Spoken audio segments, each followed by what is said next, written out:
Assalamualaikum warahmatullahi wabarakatuh. Perkenalkan kami dari kelompok 4 dari Universitas Logistik dan Bisnis Internasional dari jurusan D4 Akuntansi Keuangan akan menjelaskan materi dari mata kuliah audit mengenai kertas kerja pemeriksaan atau audit working papers.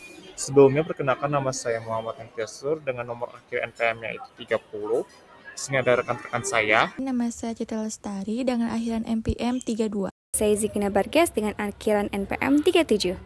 Dan saya Rania Nifa Setianti dengan nomor akhiran NPM 40. Baik, langsung saja kita ke materi pertama mengenai pengertiannya. Nah, pengertiannya adalah kertas kerja audit itu semua berkas-berkas yang dikumpulkan oleh auditor dari menjalankan pemeriksaan yang berasal dari pihak klien, dari pihak analisa yang dibuat auditor, dan dari pihak ketiga. Halo semuanya, di sini saya Zikina Bargas akan menjelaskan materi mengenai tujuan dari kertas kerja pemeriksaan dan pengompokan kertas kerja. Yang pertama saya akan menjelaskan tentang tujuan dari kertas kerja pemeriksaan. Nah, secara umum tujuan dari kertas kerja pemeriksaan ini tuh untuk membantu auditor dalam melakukan pemeriksaan. Namun secara rincinya tujuannya itu ada beberapa nih. Yang pertama, mendukung opini auditor mengenai kewajaran laporan keuangan. Apakah laporan keuangan tersebut wajar tanpa pengecualian atau wajar dengan pengecualian atau opini tidak wajar, dan bahkan mungkin ada pemeriksaan yang menolak memberikan opini. Kemudian yang kedua adalah sebagai bukti telah melaksanakan pemeriksaan sesuai dengan SPAP. Nah, jadi itu kertas kerja pemeriksaan itu juga sebagai bahan penilaian bagi auditor itu sendiri, apakah mereka sudah melakukan pemeriksaan sesuai dengan standar SPAP atau belum. Kemudian yang ketiga, sebagai referensi dalam hal ada pertanyaan dari pihak pajak, pihak bank, atau pihak klien. Jika kertas kerja pemeriksaan itu lengkap, maka pertanyaan-pertanyaan yang diberikan oleh pihak pajak, pihak bank, atau pihak klien itu terkait dengan laporan audit, maka auditor tuh bisa menjawab dengan mudah kalau misalkan kertas kerja pemeriksaan tersebut sudah lengkap, karena sebagai bahan referensi. Kemudian yang keempat adalah sebagai salah satu dasar penilaian asisten atau seluruh tim audit. Nah, jadi itu kertas kerja ini tuh bakal dijadikan sebagai bahan evaluasi untuk seluruh tim untuk sebagai bahan dasar pertimbangan untuk kenaikan jenjang jabatan dan kenaikan gaji mereka.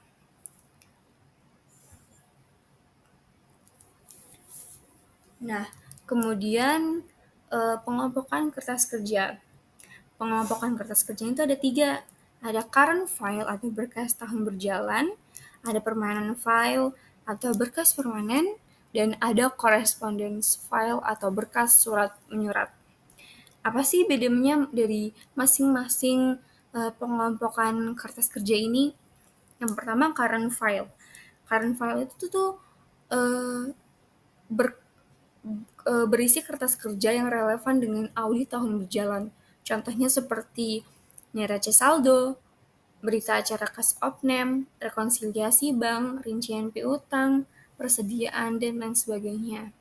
Kalau permanen file, itu berkas permanen yang berisi informasinya itu relatif tidak berubah dari tahun ke tahun, yang berguna sebagai referensi untuk audit selanjutnya nih. Apa aja sih contohnya? Nah, contohnya itu seperti sejarah perusahaan, struktur organisasi, kebijakan akuntansi, dan contohnya tuh tanda tangan pejabat. Kalau misalkan correspondence file atau berkas korespondensasi atau berkas surat menyurat, itu berisi catatan surat menyurat dengan pihak ketiga yang berkaitan dengan audit. Contohnya seperti surat jawaban konfirmasi dan surat permohonan informasi. Oke, selanjutnya saya Citra akan menjelaskan mengenai kriteria pembuatan kertas kerja pemeriksaan yang baik dan kepemilikan dan penyimpanan kertas kerja pemeriksaan. Agar kertas kerja pemeriksaan mempunyai manfaat yang optimal, ada 9 kriteria pembuatan kertas kerja pemeriksaan yang baik. Nah, langsung saja pada kriteria yang pertama, yaitu kertas kerja pemeriksaan harus mempunyai tujuan. Contohnya, case concise dapat ditrasir dengan angka pada neraca. Lalu yang kedua, harus dicegah menulis kembali kertas kerja pemeriksaan sebab banyak kerugiannya. Contohnya, dapat membuang waktu dan dapat salah menyalin. Yang ketiga, dalam kertas kerja pemeriksaan harus dijelaskan prosedur audit apa yang dilakukan dengan menggunakan audit tick mark. Contohnya, periksa aging schedule dan cek penjumlahan dengan cara footing dan cross footing. Nah, yang keempat, kertas kerja pemeriksaan harus diindeks atau cross index. Ada beberapa penggunaan indeks yaitu alfabetis, numerikal, dan gabungan.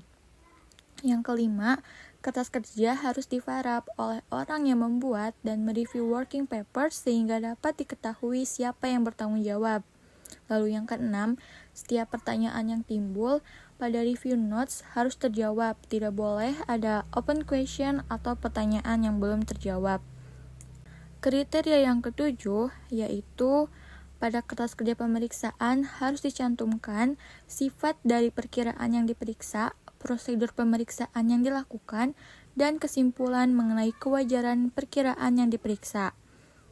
Yang kedelapan adalah hal-hal tambahan, yaitu kertas kerja pemeriksaan harus rapi dan bersih, harus mudah dibaca atau jelas, bahasa yang digunakan pun harus baik, dan tidak boleh memfotokopi data klien tanpa diberi suatu penjelasan.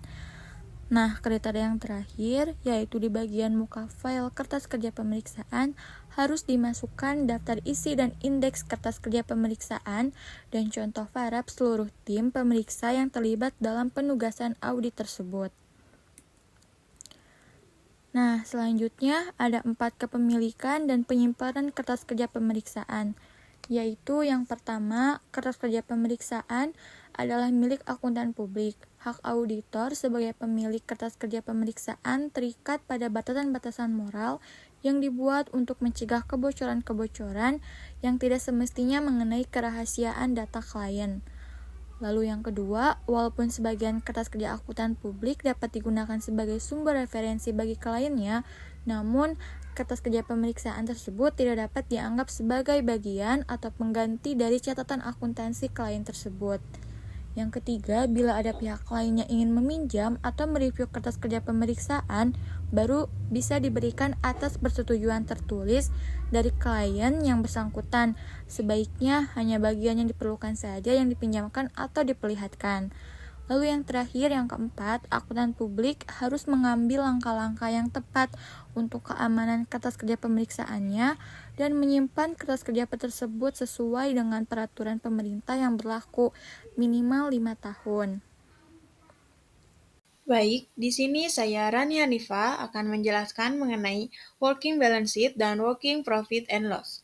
Working Balance Sheet atau WBS dan Working Profit and Loss atau WPL adalah dokumen kerja audit yang menampilkan saldo akun-akun dalam laporan posisi keuangan perusahaan sebelum audit, penyesuaian audit yang diusulkan oleh auditor, dan saldo setelah audit. Biasanya, dokumen ini dilengkapi dengan saldo dari periode sebelumnya. Yang membedakan antara Working Balance Sheet dan Working Profit and Loss adalah pada nama akun. WBS umumnya mencakup semua akun yang ada di neraca standar, seperti aset, liabilitas, dan ekuitas. Berikut adalah contoh Working Balance Sheet, di mana di dalam contoh tersebut terdapat nama-nama akun seperti aset, liabilitas, dan ekuitas. Selain itu juga, di dalam tabel tersebut terdapat saldo per book, saldo penyesuaian audit, saldo setelah audit, dan saldo periode sebelumnya.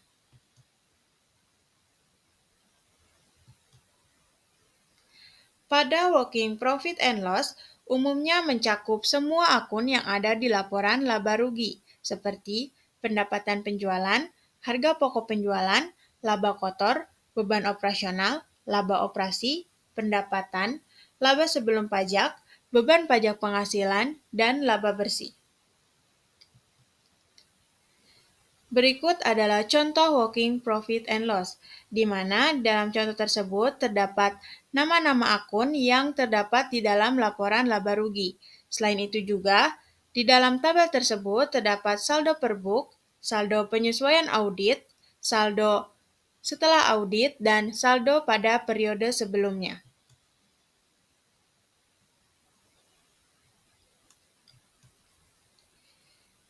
Selanjutnya yaitu pengertian dari top schedule dan supporting schedule. Top schedule adalah ringkasan atau ikhtisar dari saldo akun-akun di laporan keuangan yang diaudit. Auditor membuat top schedule untuk setiap akun material yang ada di laporan keuangan. Jadi, top schedule bisa dibilang jembatan antara laporan keuangan utama seperti neraca atau laba rugi dengan detail-detail transaksi atau komponen-komponennya. Sedangkan supporting schedule adalah dokumen kerja yang lebih detail dan merupakan dasar atau rincian dari angka-angka yang ada di dalam top schedule. Jadi, setiap item yang dirangkum dalam top schedule harus didukung oleh satu atau lebih supporting schedule yang menjelaskan bagaimana angka tersebut diperoleh, pengujian apa yang dilakukan, dan bukti apa yang dikumpulkan. Baiklah, sekian mengenai materi dari mata kuliah audit. Semoga bermanfaat. Apabila Anda tertarik, teman-teman semua bisa datang ke universitas kami ULDI. Terima kasih. Wassalamualaikum warahmatullahi wabarakatuh.